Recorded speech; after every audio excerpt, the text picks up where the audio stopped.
आजकल एक बड़ी हेडलाइन चल रही है कि रूस से आए हुए सस्ते तेल की बदौलत भारतीय कंपनियों ने बम्पर $10.5 बिलियन मतलब 900 अरब रुपए के करीब करीब की बचत की। अब सवाल यह है कि इसमें आपको क्या मिला?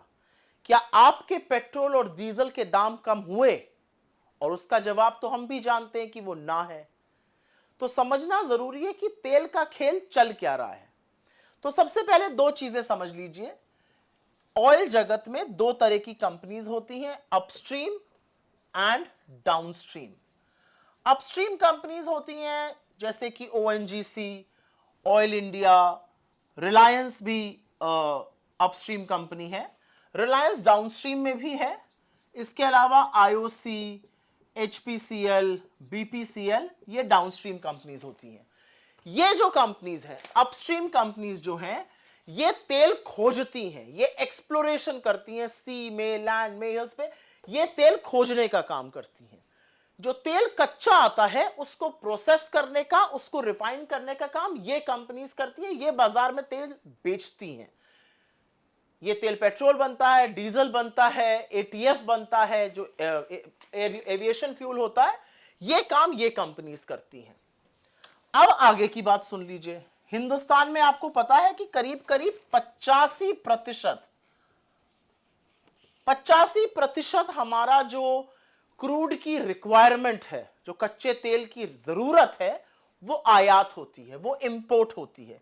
और यह आंकड़ा नरेंद्र मोदी जी के प्रधानमंत्री बनने के बाद और बढ़ा है, क्योंकि देश में एक्सप्लोरेशन घटा है।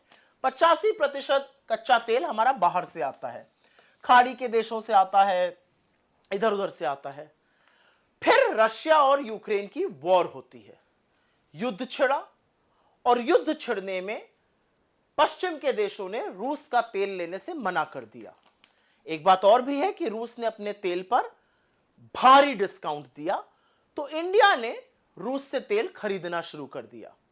रूस सस्ता तेल इंडिया को बेच रहा था, और इतना तेल आ रहा है रूस से कि रूस जो कभी बड़ा मामूली सा खिलाड़ी होता था, आज मतलब हमारे ट्रेडिंग में, आज हमारे ट्रेडिंग पार्टनर्स की टोली में शामिल हो गया। हमारे और उनके बीच सबसे बड़ी कमोडिटी ऑयल की ट्रेड हो रही है।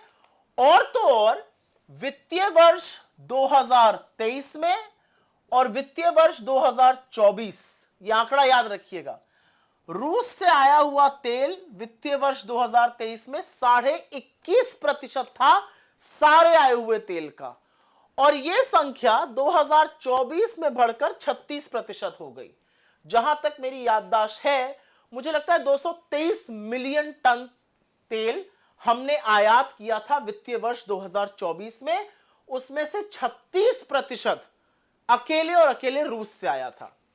एक बात और भी है कि रूस जो है तेल जो हमें दे रहा है, वो बाकी जगहों से आ रहा है, वो 10 से 12% उसका दाम कम है। रूस हमें कम दाम पर तेल बेच रहा है। रूस की देखा देखी और भी देशों ने हमें डिस्काउंट दिया। ईरान ने दिया, सऊदी अरेबिया ने दिया, जहां से हमारे जो ट्रेडिशनल हमारे सप्लायर्स रहे हैं कच्चे तेल के, उन्होंने भी डिस्काउंट दिया। अब आप ये सोचेंगे कि 10 से 12% अगर दाम कम आ रहा है तो इसका फायदा किसको पहुंच रहा है? क्योंकि आपको तो नहीं पहुंच रहा है, आप तो अभी भी पेट्रोल और डीजल के वही दाम दे रहे हैं। तो फायदा पहुंच रहा है 5 कंपनियों को, IOC, HPCL, BPCL, Reliance industries और नियारा एनर्जी। इन लोगों को फायदा पहुंच रहा है। इन्होंने रूस के सस्ते तेल से, केवल अभी मैं खाड़ी के देशों के डिस्काउंट वाले तेल की बात नहीं कर रही हूं, सिर्फ रूस के सस्ते तेल से इन 5 कंपनियों ने $10.5 बिलियन, फिर से पढ़िए इस फिगर को, $10.5 बिलियन मतलब 900 अरब रुपए की बंपर बचत की है। पर आपके बिल क्यों नहीं कम हुए? आपके बिल इसलिए नहीं कम हुए क्योंकि सरकार ने लगातार 13 बार एक्साइज बढ़ाई, और वो वाली बढ़ाई जो राज्यों के साथ साझा नहीं होती है। 3 बार मात्र घटाई। डीरेगुलेशन तो ये कहता है विश्व मार्केट में कच्चा तेल महंगा है तो आप ज्यादा देंगे, सस्ता है तो आप कम देंगे। लेकिन जब सस्ता होता है तो आपको राहत नहीं मिलती है। आपकी जेब पर लगातार डाका क्यों डाला जा रहा है? तेल के नाम पर मुनाफाखोरी कुछ कंपनियों को करने दी जा रही है, लोगों को राहत क्यों नहीं पहुंच रही है? सरकार क्यों मिडिल क्लास को, पेट्रोल डीजल यूज करने वालों को दुधारू गाय समझकर उनका शोषण करती है?